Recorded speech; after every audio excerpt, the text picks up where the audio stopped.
Ethiopia is perhaps one of the most fascinating countries in the world. From being one of the first regions inhabited by humans to the legendary birthplace of coffee, Ethiopia has a long and storied history. From essentially the end of the Roman Empire to the beginnings of the Industrial Revolution, Ethiopia was largely isolated and disconnected from the rest of the world.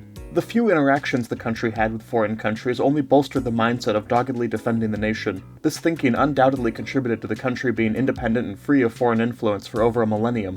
Increasing foreign incursions into the country as part of the scramble for Africa, culminating in Ethiopia's famous victory over Italy at the Battle of Adwa, necessitated modernization of the country. Started by Emperor Menelik II and continued by his successor Haile Selassie, Ethiopia began truly developing infrastructure and forging strong diplomatic ties with foreign countries.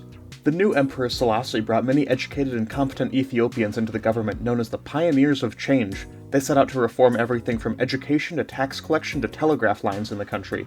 While they did see limited successes propelled by the support of the emperor, he would also be the main cause of the curtailment of these reforms. Selassie was very uncomfortable with any decentralization of power away from the crown and didn't like his ministers setting out on projects without his direct oversight. Selassie successfully built relationships with many countries and even got Ethiopia into the League of Nations. Ethiopia was able to defend its independence diplomatically and garner international support against an increasingly aggressive fascist Italy. Ethiopia was not, however, able to find much actual material military aid. Ethiopia was unable to fight back the Italians this time, though they did hold out for a year and a half. Italian occupation only lasted 3 years, when the country was liberated by British forces during World War II. Selassie quickly began some diplomatic maneuvering, distancing the country from Britain and aligning more closely with the United States.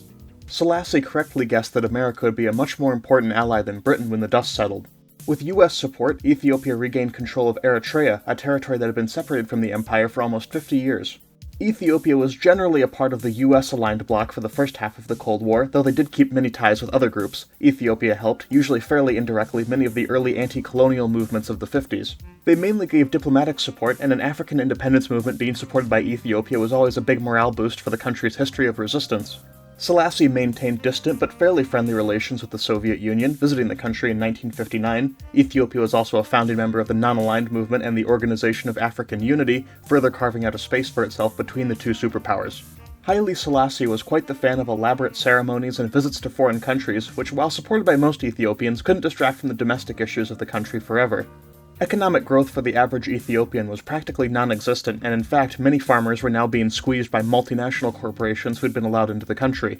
Social services also stagnated. New schools and hospitals were being built, but these were almost entirely in a few major cities only, with funds being diverted away from rural areas to fund these urban ones. Rural access to hospitals in Ethiopia was amongst the lowest in the world, lagging behind even many newly independent African countries. Political reforms, expected for a few decades now by the 1950s, were still nowhere to be seen. Eritrea, with its comparatively industrialized and powerful economy, was able to negotiate itself a very favorable constitution within the Ethiopian federal system upon reintegration.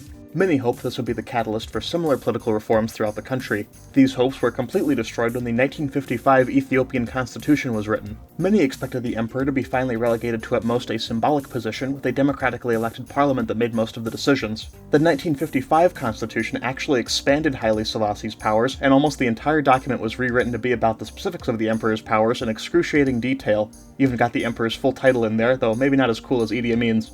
The continued lack of political reforms for the next decade would destabilize the country greatly. In 1960, a group of reformers fed up with Selassie's continued stonewalling of any reforms attempted a coup. While the emperor was on a visit to Brazil, the general in charge of the Imperial Guard seized control of Addis Ababa. The coup was unsuccessful, mostly due to the rest of the military still being loyal to Selassie, and they put down the coup after 3 days. Also in the 1960s, many uprisings broke out across Ethiopia. The two largest were in Ogaden in the east and Eritrea in the north. These two regions were ethnically and culturally distinct from the Ethiopian core and had been continuously mistreated by the Ethiopian government in Addis Ababa. Regional autonomy, in theory guaranteed in the constitution, had been undermined and subverted by an increasingly authoritarian and centralizing monarch. Student and trade union protests also sprung up in the 60s, very quickly taking a decidedly Marxist bent. Their main issues were with the land tenancy system in the country, a fairly exploitative but not quite feudal system the majority of the country lived under. The Ethiopian land system at this time was complicated to say the least, but the important thing to know is the majority of farmers didn't own the land they worked. The Selassie government continuously and repeatedly blocked even the most minor reform proposals to the system. The country limped along for a while, but distrust and doubts of the monarchy's abilities to solve the problems of the nation were growing. A huge blow to the monarchy came in 1972 with a severe drought and famine. The government's response to the tragedy was primarily censorship and denial of any famine happening whatsoever. The contradiction between the government's story and the observable reality completely destroyed public trust. Strikes, protests, and mutinies in the military broke out across the country. The government, now visibly unstable, was forced to make hasty concessions. Haile Selassie's lifetime of centralizing power was now coming back to bite him. He held all the decision-making power, and thus all the blame was focused on him. While he would normally have fallen back on the security apparatus and the military, they were now spearheading the anti-monarchist movement that had finally boiled over. The government threw everything at the wall in 1974, reshuffling the government and setting up commissions to finally implement reforms. But the damage was done, and what was known as the creeping coup began. A new military council was formed, and slowly integrated every military and police unit in the country into a new structure away from the imperial government. This council would adopt a fairly archaic and obscure Amharic word for committee, styling themselves the Derg. It turned into a really strange arrangement where the Derg presented themselves as more of a powerful lobbying group than anything. On paper, the army was still loyal to the emperor, but the emperor now had to accede to all their demands. Under the threat, of course, of that thing that happens to unpopular leaders who make their militaries mad. The Derg seized all media outlets in the country and began printing their own manifestos, as well as arresting those opposing their coup. They'd often send convoys of armored vehicles driving around Addis Ababa for no other reason than the intimidation factor. The Derg initially only targeted those most vocally against reforms, and still pledged loyalty to Haile Selassie. For now. One of the Derg's first real attacks against him was alleging that he sent over $11 billion of government funds to secret Swiss bank accounts. Now, considering that would have been about 3 times the GDP of the entire country at the time, this probably wasn't true. The emperor did have many shady financial dealings, mostly through his charity organizations. These were exposed over a few months, leading to much public outrage. The final nail for Selassie was the airing of a British documentary about the 1972 famine. It was broadcast on Ethiopian national television, and the emperor was deposed just the next day. The creeping coup had been completed. The main reason the Derg had to go so slowly was simply the huge variety of groups and ideas they had rolled into their movement. They had to move step by step, deciding on action collectively as they went. Just an aside here to talk about the fate of Haile Selassie. His death was a pretty weird incident, and it still isn't exactly clear what happened to him, but the general consensus is he was assassinated by Derg officers in his sleep on August 27, 1975, in the palace. The media at the time reported his death as caused by respiratory failure, supposedly a complication from a surgery. The fact he was assassinated wasn't uncovered until the 90s, same with the actual burial location underneath a concrete slab in the palace.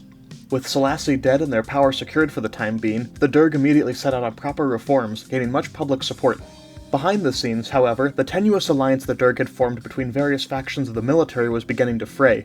One of the biggest issues was the status of Eritrea, whose autonomous status had been in limbo for the better part of 2 decades now. These disputes quickly turned into very literal infighting. The general who was the public face of the Derg was killed in a shootout at his home with soldiers loyal to one Major Mengistu. Mengistu followed this up by calling an emergency meeting of the Derg, where the decision was made to execute 57 officials who'd been arrested.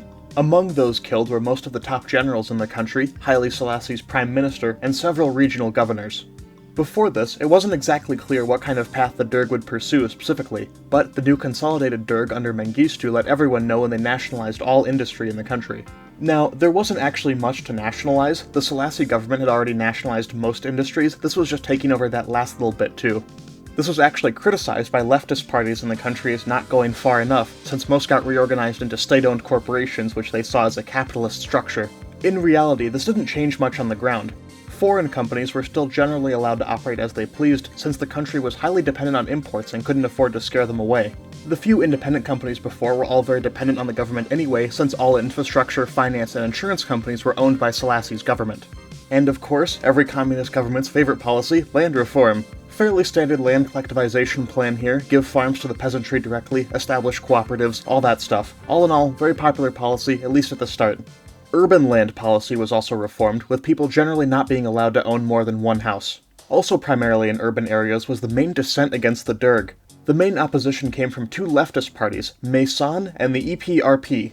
The conflict with the EPRP was more dramatic. They were violently suppressed after they tried to assassinate Mengistu, and would have gotten away with it too if it wasn't for his meddling bodyguards. Maysan was a different story. They supported the Derg initially, with the plan of implementing their desired changes via the Derg's own system. What exactly happened to them isn't super clear, but it seems like they were infiltrated and had their plans revealed and their leaders arrested.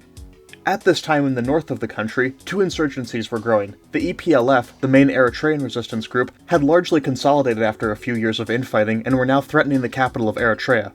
By the end of 1977, only the capital Asmara and a few key ports remained in government hands. In a loose, informal alliance with them was the TPLF in the Tigray region. Their concerns were largely the same as Eritrea's, grievances with the centralization of authority away from local governments and economic neglect by the central government. Lastly, the biggest direct threat to the Derg at this time, Somalia. Ethiopia and Somalia had various long-standing border disputes, but these broke out into open conflict in July 1977, what would be known as the Ogaden War.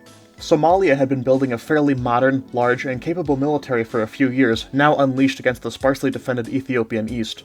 Somali forces moved deep into Ethiopian territory, threatening the cities of Dire Dawa, Harar, and the crucial railway link to Djibouti.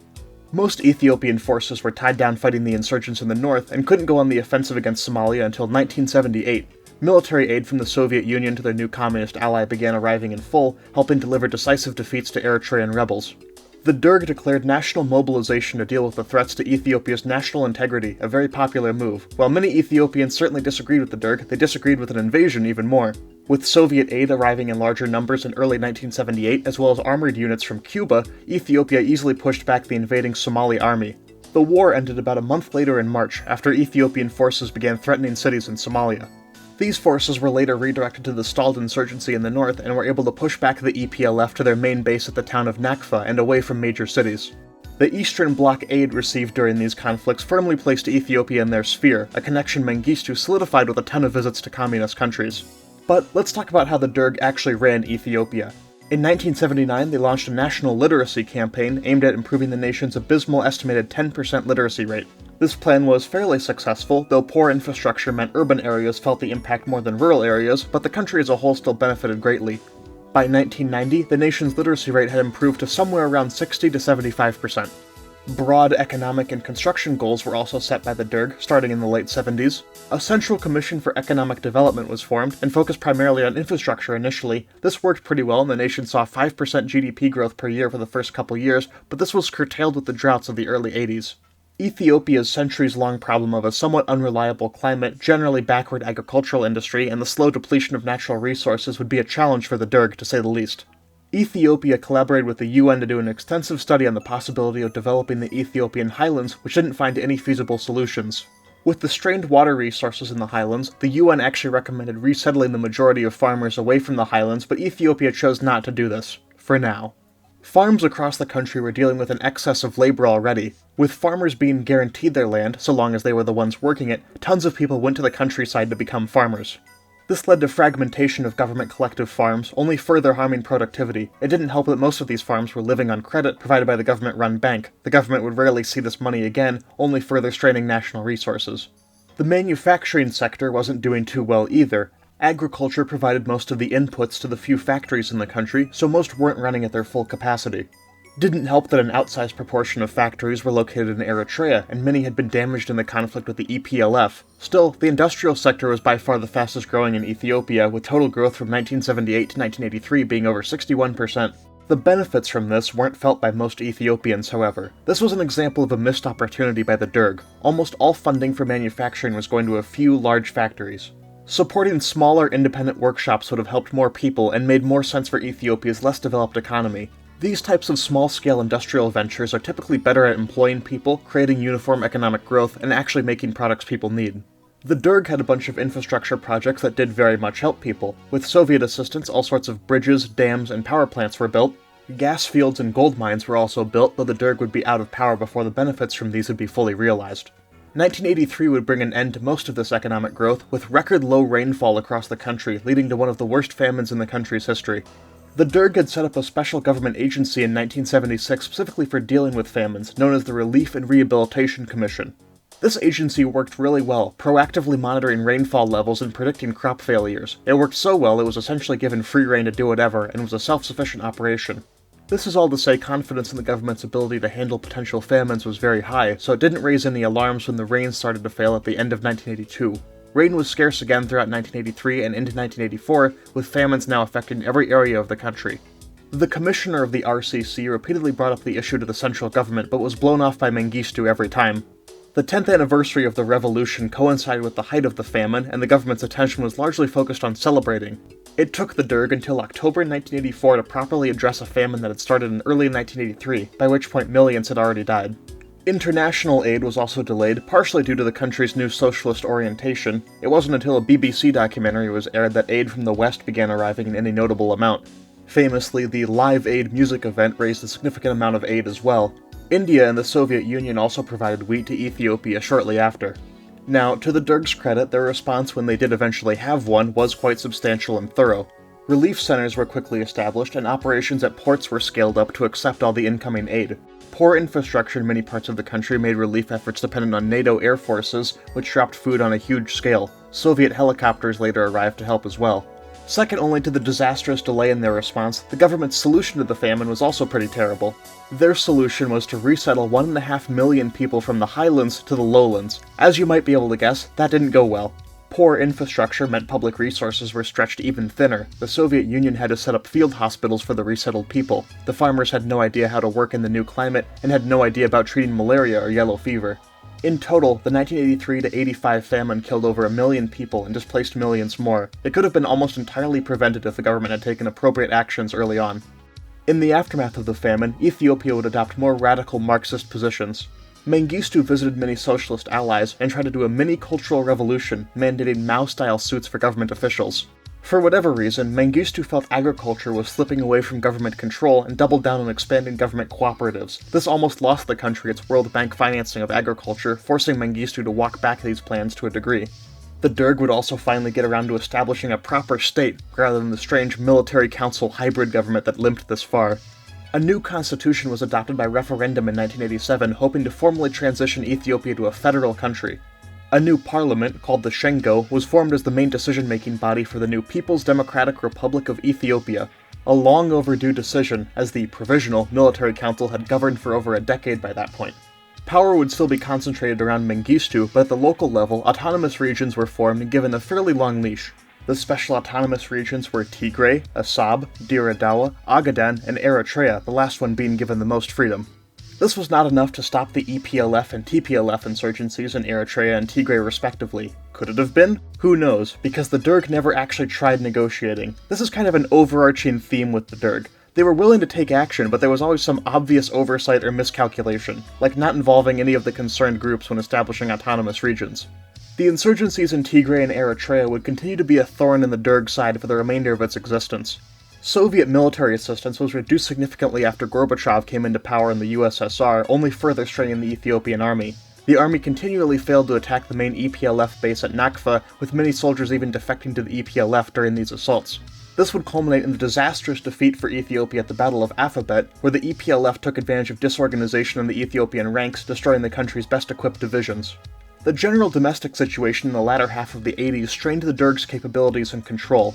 International coffee prices fell steeply, sharply cutting one of Ethiopia's only consistent sources of foreign currency.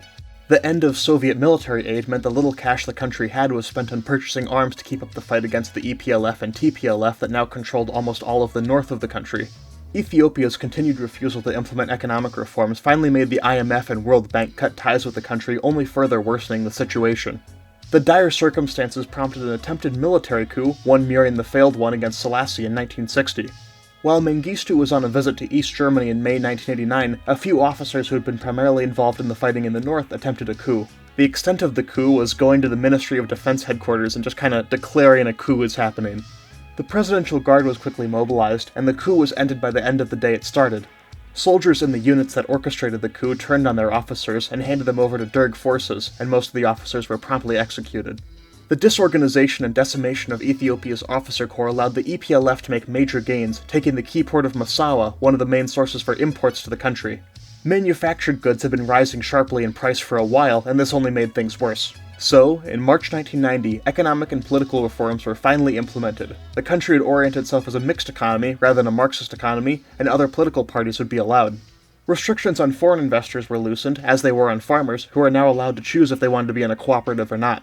The security situation continued to deteriorate, but for a brief time it looked like a peace deal might be reached. Sponsored by Jimmy Carter, the Derg was quick to seize the opportunity as they continued to lose ground. But the EPLF, with a military solution now within reach, decided not to settle and kept up the pressure as the Derg collapsed from within. A new anti-Derg militant organization was also created in the chaos, the EPRDF. A hodgepodge pan-ethnic alliance, the EPRDF enjoyed financial and diplomatic support from the United States and quickly became a major political and military force, one that still dominates the politics of Ethiopia now. 1991 saw the end of the little military aid the Derg was still receiving and major offensives by the EPLF and TPLF. The TPLF nearly reached Addis Ababa, only being pushed back by a last-minute desperate defense by the remnants of the military in the region. In Eritrea, the EPLF captured Asmara, now controlling all of Eritrea, after many of the officers organizing the defense of the city flew to Saudi Arabia to escape. As this was happening, Mengistu must have seen the writing on the wall and decided to bail as well. He flew to Harare, the capital of Zimbabwe, with his family and was granted political asylum by the Zimbabwean President Robert Mugabe. Mengistu still lives in Zimbabwe to this day, though there have been many attempts to extradite him back to Ethiopia and put him on trial. The Derg would only last one more week after his escape into de facto exile. EPRDF forces pushed into Addis Ababa, officially bringing an end to the Derg and establishing a provisional government. Foreign-led peace negotiations were still ongoing as this was happening, and there was an attempt to bring all parties to the table and create an inclusive government. This did not happen, to say the least. Major political parties and movements were excluded from the conference convened to establish the new government. Representatives of parties that were allowed in were cherry-picked by EPRDF leaders. This opportunity for a potentially democratic transition was squandered, and Ethiopia even today struggles to become a functioning democracy. Many members of the Derg government were put on trial for various crimes against humanity, mainly for the Derg's extrajudicial killings. Many were executed, some imprisoned for long periods of time, and some, like Mengistu, were tried in absentia and seem to have escaped the consequences. The EPRDF government, despite its early promise of democratic reforms, would ultimately consolidate power in much the same way as the regimes before it. Ethnic federalism became the new framework for the nation, but tensions between regions and ethnicities would continue to simmer beneath the surface, occasionally erupting into conflict. The separation of Eritrea as an independent nation in 1993 would eventually lead to a devastating border war, showing that the deep-rooted issues that plagued the Derg era weren't so easily resolved.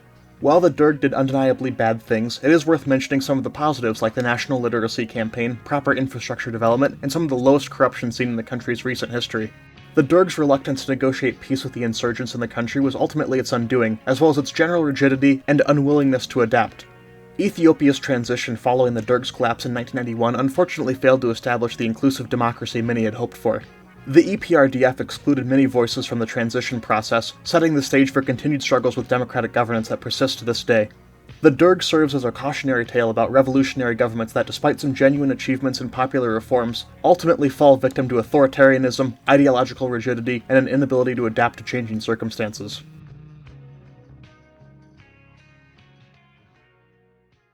ይቅርታ የደወሉለትን ደንበኛ አሁን ማግኘት አይችሉም።